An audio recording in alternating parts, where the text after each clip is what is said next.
Bismillahirrahmanirrahim. Assalamualaikum warahmatullahi wabarakatuh. Perkenalkan, nama saya Rosita Mudatun Nimah, NIM 208200086.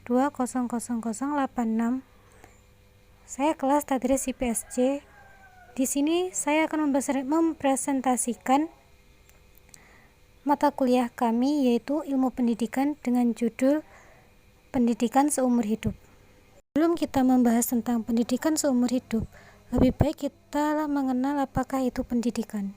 Pendidikan adalah usaha manusia dalam proses pembentukan manusia seutuhnya, mencangkup kemampuan mental, fikir, dan kepribadian sebagai bekal manusia untuk meraih keberhasilan dan kesuksesan dalam hidupnya. Pendidikan adalah karya bersama yang berlangsung dalam suatu pola kehidupan insani tertentu sebagai proses pelatihan dan pengembangan pengetahuan, keterampilan, pikiran, dan karakter manusia. Pendidikan adalah lembaga atau usaha pembangunan watak bangsa yang mencangkup ruang lingkup kemampuan mental, fikir, dan kepribadian manusia. Pendidikan terkait dengan perkembangan manusia, mulai dari perkembangan fisik, kesehatan, keterampilan, pikiran, perasaan, kemampuan sosial, sampai kepada perkembangan iman, mental, spiritual, maka akan didapatkan hasil secara seimbang. Pendidikan membuat manusia lebih berkualitas dalam mengingatkan hidupnya, dari taraf kehidupan alamiah ke taraf kehidupan berbudaya. Lalu, apakah itu pendidikan seumur hidup?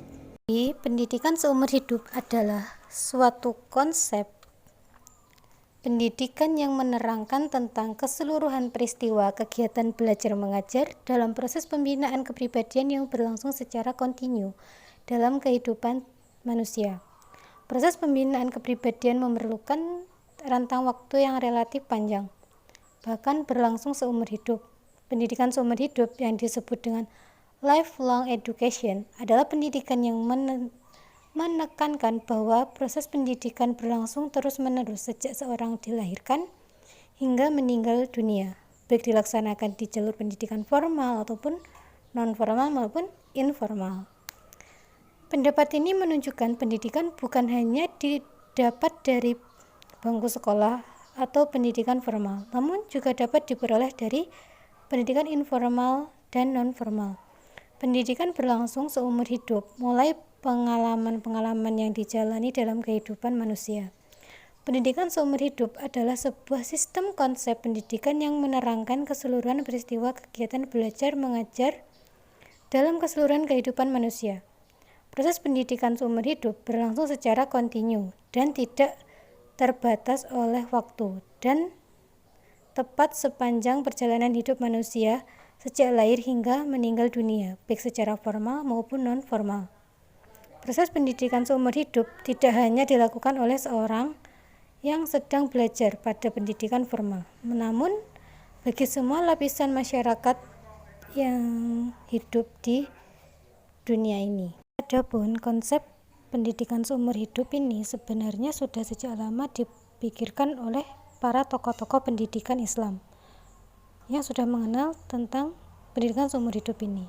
Jauh sebelum orang-orang barat itu mempopulerkannya, umat Islam juga menekankan pentingnya pendidikan seumur hidup dengan tuntutlah ilmu dari buayan sampai ke liang lahat.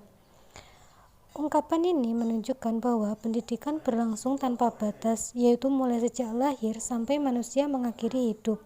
Selain itu, umat Islam juga mengajarkan untuk mempelajari tidak hanya ayat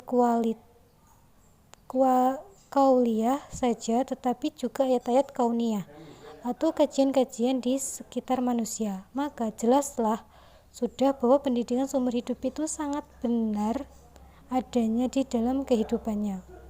Lahirnya manusia yang beriman dan berpengetahuan merupakan salah satu langkah pokok yang dapat menumbuhkan keseimbangan dalam kehidupan masyarakat.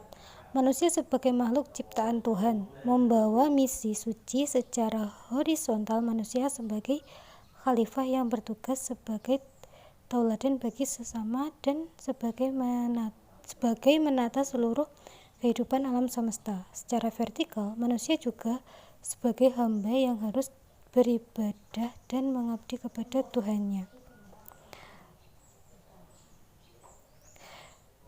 Dan selanjutnya ini adalah macam-macam pendapat para ahli tentang pendidikan seumur hidup. Yang pertama, menurut Stephen, pokok pendidikan seumur hidup adalah seluruh individu harus memiliki kesempatan yang sistematik, terorganisir untuk instruction, studi, dan learning di setiap kesempatan sepanjang hidup mereka. Adapun tujuannya adalah menyembuhkan kemunduran akan pendidikan sebelumnya, memperoleh keterampilan baru, meningkatkan keahlian, mengembangkan kepribadian, dan sebagainya. Yang kedua, menurut Silva, pendidikan seumur hidup berkenaan dengan prinsip pengorganisasian yang akhirnya memungkinkan pendidikan untuk melakukan fungsinya, yaitu proses perubahan yang menunjukkan perkembangan individu. Dalam garis-garis besar haluan negara atau GBHN dikatakan bahwa pendidikan berlangsung seumur hidup dan dilaksanakan di dalam lingkungan rumah tangga, sekolah, dan masyarakat. Yang ketiga, menurut Cropley, pendidikan seumur hidup sebagai tujuan atau ide formal untuk pengorganisasian dan penstrukturan pengalaman pendidikan. Pengorganisasian dan penstrukturan ini diperluas mengikuti seluruh rentaan usia, dari usia yang paling muda sampai usia yang paling tua. Dan yang keempat menurut pendapat ahli yang keempat, yaitu menurut Prof. Horney. Beliau juga merupakan tokoh pendidikan di Amerika. Beliau berpendapat bahwa pendidikan merupakan proses abadi bagi menyesuaikan perkembangan diri manusia yang merangkumi aspek jasmani, alami, akliyah, kebebasan, dan perasaan manusia terhadap Tuhan sebagaimana yang telah ternyata dalam akliyah, persamaan, dan kemauan manusia. Mengapa dalam pendidikan seumur hidup itu harus memiliki alasan-alasan, yaitu karena alasan di dalam ilmu pendidikan seumur hidup itu memiliki tujuan masing-masing. Yang pertama, alasan keadilan. Pendidikan seumur hidup terselenggara secara meluas di kalangan masyarakat dapat menciptakan iklim lingkungan yang memungkinkan terwujudnya keadilan sosial. Masyarakat luas dengan berbagai sifatnya merasakan adanya persamaan kesempatan memperoleh pendidikan. Yang kedua, alasan secara ekonomi, yaitu suatu keadaan di negara berkembang dalam penyelenggaraan pendidikan adalah bahwa pendidikan seumur hidup itu dilakukan dengan adanya penyesuaian pendidikan, produktivitas kerja, dan peningkatan GNP. Tantangan yang dihadapi di negara berkembang adalah adanya pengembangan infrastruktur yang dilakukan dan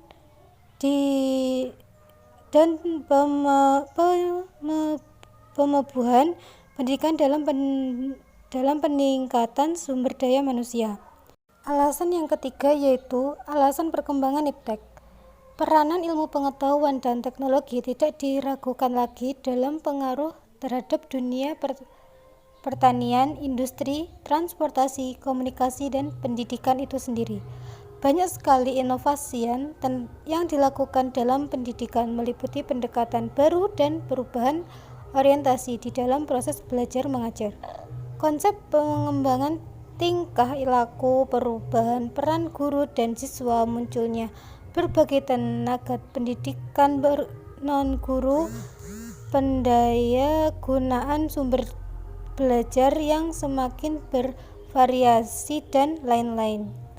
Yang keempat, alasan sifat pekerjaan. Dalam meningkatkan potensi sumber daya manusia harus memenuhi beberapa persyaratan-persyaratan baru, yaitu kemauan selalu menginginkan pengetahuan dan wawasan serta keterampilan secara terus-menerus.